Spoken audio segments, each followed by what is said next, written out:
네, 오늘도 성령 충만하시고 또 행복한 하루의 삶이 되시기를 축원합니다.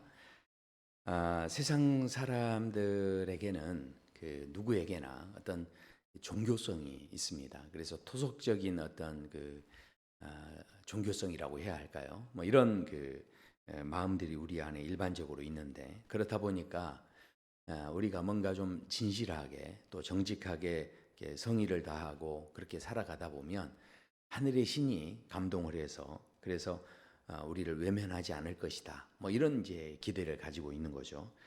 그래서 금도끼 은도끼 이야기가 이제 그런 이야기 중에 하나입니다. 그래서 때로는 어떤 분들은 이 하나님을 아주 친절한 산신령 정도로 이렇게 생각하시는 그런 분들도 있는데, 그러나 이것은 하나님이 어떤 분이신지 우리가 잘 알지 못하기 때문에 그런 것이죠. 하나님께서 우리 인간에게 찾아오실 때는 인간이 보여주는 어떤 정성과 성의와 어떤 노력, 뭐 이런 것과는 전혀 상관없이 하나님의 자신에게 있는 가장 귀하고 가치 있는 것으로 이게 우리에게 다가오신다라는 거죠. 그리고 그것을 값없이 우리에게 베풀어 주셨다라는 것입니다. 성경은 이것을 사랑이라고 하고 또 은혜다, 그렇게 말씀을 합니다. 하나님께서 값없이 베풀어 주신 사랑과 은혜 안에서 우리가 생각해 보면 우리 나름대로 뭐 정성을 베풀고 뭐 정성을 다하고 성의를 가지고 뭐 노력을 하고 뭐 이런 것 자체가 실은 부끄러운 것이 될 수밖에 없는 것이죠. 왜냐하면 하나님께서 베푸시는 그 사랑과 은혜는요, 우리가 뭔가 그 대가로 치를 수 있는 그런 차원의 것이 아니기 때문에 그렇습니다. 너무나 귀한 은혜고 너무나 귀한 사랑이기 때문에 그 어떤 것으로도 이것을 값을 대신할 수가 없습니다. 그렇기 때문에 하나님의 사랑을 제대로 느끼고 하나님의 은혜를 제대로 만난 사람들은 뭔가 내가 하나님 앞에 성의를 보여가지고 정성을 다해가지고 하나님 앞에 뭘 갚아야 되겠다 이런 생각하는 게 아니고, 그저 이 값없이 베풀어 주신 은혜에 대해서 감사하고 찬양하고 즐거워하고 뭐 이렇게 하는 거죠. 예, 우리가 오늘 읽었던 이 본문에 보면 솔로몬이 성전을 건축하는 것도 그런 것입니다. 만약에 하나님께서 성전을 건축하는 그 막 정성을 보시면서 노력을 보시면서 그것을 받으시는 분이라고 한다면, 네가 이런 정성을 나한테 보여줬으니까 내가 네 정성을 봐서 네 아버지 네 아비였던 다윗에게 했던 말들을 내가 확실하게 이루어 주겠다, 뭐 이렇게 말씀하셔야 될 겁니다. 그런데 오늘 그 본문 바로 위에 보면 12절에서 이렇게 말씀하죠. 12절 보면 내가 지금 이 성전을 건축하리니 내가 만일 내 법도를 따르며 내 율례를 행하며 내 모든 계명을 지켜 그대로 행하면 내가 내 아버지 다윗에게 한 말을 내게 확실히 이룰 것이요. 그러니까 네가 정성을 다해서 노력하면 내가 그거 보는 게 아니라는 거죠. 네가 성전을 건축하는 어떤 노력과는 상관없이 네가 내가 보고 있는 것이 하나 있는데, 그것은 정말 네가 법도를 따르고 율례를 따르고 나의 계명을 지키는 자로 살아가느냐, 이걸 보고 계신다는 거죠. 이거 다시 이야기하면 하나님을, 그러니까 여호와를 인정하는 마음이 있느냐 하는 것이죠. 솔로몬은 잠언에서도 이야기했듯이 범사의 여호와를 인정하라. 그리하면 그가 이 하나님께서 원하시는 그 귀한 길로 우리를 인도하실 것이다라고 분명하게 말씀하고 계십니다. 그렇다면 오늘 이 본문을 통해서 이 성전이 공사가 진행되는 이 내부 공사, 성전의 내부 공사를 통해서 무엇이 오늘 우리에게 중요한가 하는 것을 다시 한번 생각하게 합니다. 공사하는 것 하나하나 말씀 따라서 규격을 따라서 이거 하는 거 물론 중요하지만 그것보다 더 중요한 것은 그 안에 담겨져 있는 의미를 우리가 생각해야 한다는 것이죠. 그래서 14절부터 22절까지 보면 언약궤를 놓기 위해서 거룩함의 장소로 성전의 지성소와 성소를 만들었음을 보게 됩니다. 16절 보시죠. 또 성전 뒤쪽에서부터 20규빗 되는 곳에 마루에서 천장까지 백양목 널판으로 가로막아 성전의 내소 곧 지성소를 만들었으며 내소 앞에 있는 외소 곧 성소의 길이가 40규빗이며, 그러니까 지금 지성소와 성소를 만들었는데 그것을 백양목 그 널판으로 그렇게 지금 칸막이를 만들었다라는 것입니다. 그런데 이제 이 백양목 널판지로 이렇게 칸막이를 했었는데 이게 헤롯 성전이 지어지면서 지성소와 성소 사이에 이 칸막이가 휘장으로 이제 바뀌게 됩니다. 결국 이 휘장의 성격이 무엇이냐면, 지성소라는 곳은요, 대제사장이 1년에 한 번밖에 들어갈 수 없는 그런 장소였습니다. 양의 피를 가지고 그렇게 들어가는 아주 지극히 거룩한 그런 장소였는데, 그런데 예수님께서 십자가의 보혈의 은혜로 그 휘장을 찢어버리시고 결국은 우리 모두가 예수님의 대속으로, 바로 예수님의 이름으로 하나님 앞에 담대히 나아갈 수 있게 되어졌다라는 것이죠. 그것이 이제 히브리서 10장에 나와 있는 그런 말씀입니다. 자, 그렇다면 이런 거룩한 장소를 통해서 우리에게 지금 무엇을 이야기하시냐는 것이죠. 그 거룩한 장소에 언약궤를 두었다라고 말씀하죠. 19절 보십시오. 여호와의 언약궤를 두기 위하여 성전 안에 내소를 마련했다라는 것입니다. 그런데요, 그 내소를 만들었는데 거기에 그 장소를 모두 다 정금으로 입혔다는 겁니다. 이 정금은 순결함을 상징합니다. 자, 20절 보시면 그 하반절에 정금으로 입혔고 백양목 제단도 입혔더라. 21절에도 정금으로 외소 안에 입히고 내소 앞에 금사슬로 건너지르고 또 금으로 입혔다는 거죠. 22절에 보면 온 성전을 금으로 입히고 제단의 전부를 금으로 입혔다라는 것을 말씀합니다. 그러니까 온 성전과 지성소를 다 정금으로 입혔다라는 것이죠.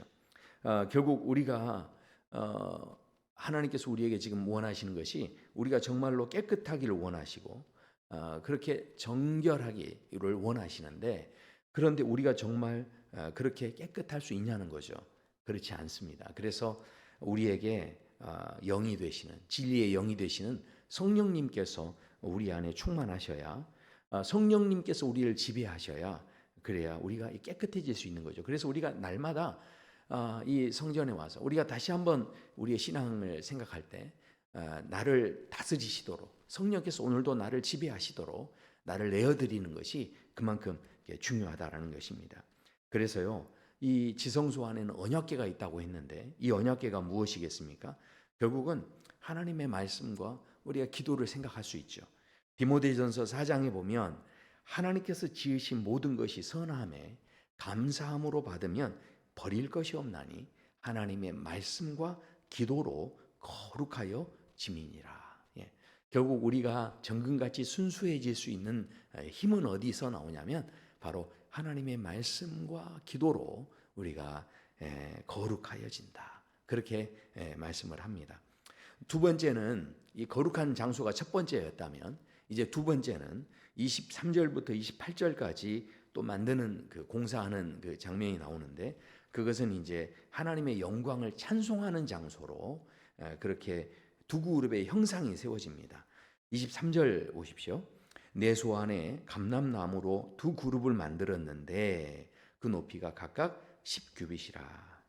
이 그룹이라는 겁니다. 이 그룹이 천사 모양을 하고 있는데 성경에서 이 그룹이 하는 일이 나옵니다. 이사야서 같은 데 보면 두 그룹의 천사가 예루살렘 성전에서 하나님 보좌 앞에 나아가는데 환상 속에서 하나님을 찬양하는 그런 장면이 나옵니다. 그러니까 구원받은 하나님의 백성들이 해야 할 일이 무엇이겠습니까?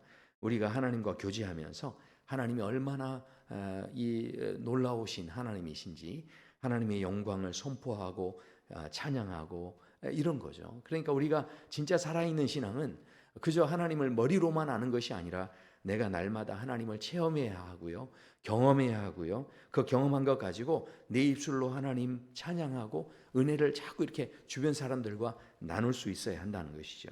그리고 이 두 그룹이 했던 일이 또 하나 있는데 에덴 동산에 보면 그 에덴 동산으로 가는 길, 그래서 그 길을 화염검과 구룹 천사로 이렇게 이제 보호하고 이렇게 막고 있음을 우리가 보게 됩니다. 결국 잠언 4장의 23절에 이렇게 말씀합니다. 무릇 지킬 만한 것 중에 더욱 내 마음을 지키라. 생명의 근원이 이에서 남이니라. 우리가 인생을 살아갈 때 우리의 신앙의 삶 속에서 첫 번째는 이 지금 거룩한 장소, 그리고 이 두 번째는 찬송하는 장소가 되어야 한다는 거죠. 그러니까 이 성전이라는 곳이 바로 어떤 곳입니까? 이곳에서요, 우리 입술에 파수꾼을 세워야 하고요, 우리의 내 마음에 파수꾼을 세워야 합니다. 그러니까 이게 부정적인 이야기들도 너무 많이 들으면 사람이요, 이게 다운이 되는 거고요. 이게 부정적인 게 계속 이 마음에서 그래 있다 보면 절대로 이게 감사하거나 좀 하나님의 또 새로운 은혜들을 우리가 경험하기는 어렵다라는 것이죠. 그래서 이 두 그룹의 천사처럼 우리가 이 지켜야 할 것을 이렇게 잘 지킬 수 있는 그런 것이 필요하다라는 것입니다. 오늘 이 솔로몬이 지었던 이 성전, 단순히 어떤 외적인 어떤 노력, 아름다움 뭐 이걸 추구한 게 아니었고요. 마지막 세 번째, 그래서 29절부터 38절까지 보면 성전의 외벽과 문의 장식이 바로 이렇게 예배의 장소로 이제 만들어지게 됩니다. 다시 한번 생각하시면 거룩한 장소, 찬송하는 장소, 그 다음에 예배하는 장소로 그렇게 이제 만들어지는데, 특징이 29절에 보면 내 외소 사방 벽에는 모두 그룹들과 종려와 핀 꽃 형상을 아로 새겼다, 이제 그렇게 말씀을 합니다. 그리고 거기 보면 성전 마루에 금으로 입혔고 감람나무로 문을 만들었다, 그렇게 말씀하죠. 그러니까 여기에 보면 여러 가지 그 마루를 만들고 또 벽을 만들고 또 문을 만들고 하는 이런 내용들이 쭉 소개가 됩니다. 그러니까 이게 무슨 이야기입니까? 우리가 하나님 앞에서 하나님과 교제하고 예배자로 살아간다는 것은 결국은요, 나만 예배하고 끝이 아니라는 거죠. 내 삶의 자리의 지경이 더 이렇게 넓어지기 원하시는 거죠. 우리가 출입하는 모든 문이 정말로 그 지경을 넓히는 그런 거룩한 문이 되기를 이렇게 원하신다라는 것이죠. 결국 이 내용의 결론에 보면 마지막에 솔로몬이 38절에 보면 솔로몬이 7년 동안 성전을 건축하였더라, 이렇게 말씀합니다. 하나님께서는 우리가 이 솔로몬이 지은 성전이 지금 중요한 게 아니라 우리가 하나님의 성전이다, 그렇게 우리에게 말씀을 하십니다. 그래서 그 성전이 지금도 지어져 간다, 이런 표현들을 성경에서 하시죠. 우리가 그 말씀에 이렇게 찾아보면 에베소서 2장에 보면 그래서 정확히 그렇게 말씀하죠. 너희도 성령 안에서 하나님이 거하실 초소가 되기 위하여 그리스도 예수 안에서 함께 지어져 가느니라.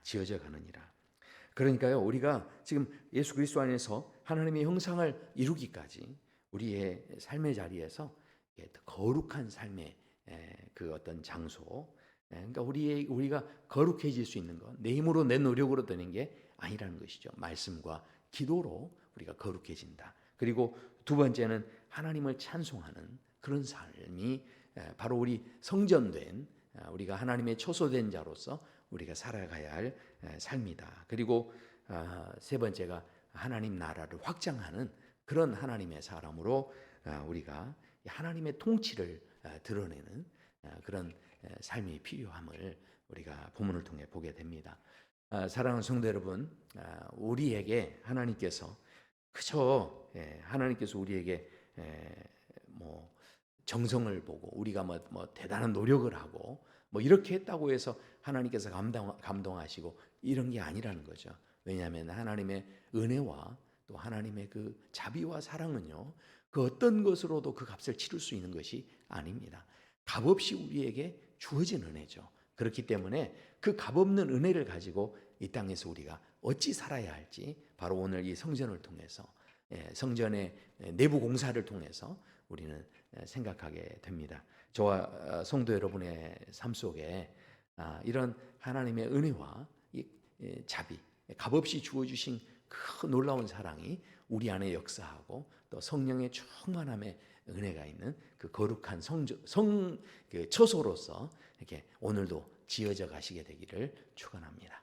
기도하겠습니다. 아버지 하나님 감사합니다. 오늘 말씀을 통하여서 정말 우리가 이 땅에서 아직도 하나님 형상을 닮아가기 위하여 이루기까지 또 공사 중에 있음을 다시 한번 생각하게 하시는 주님, 오늘도 거룩한 삶, 또 찬송하는 삶, 또 하나님 나라를 확장하는 그런 복된 삶을 살아갈 수 있도록 함께하여 주시옵소서. 감사하며 예수님 이름으로 기도드립니다. 아멘. 우리 주여 한번 부르시고 통성으로 기도하시겠습니다.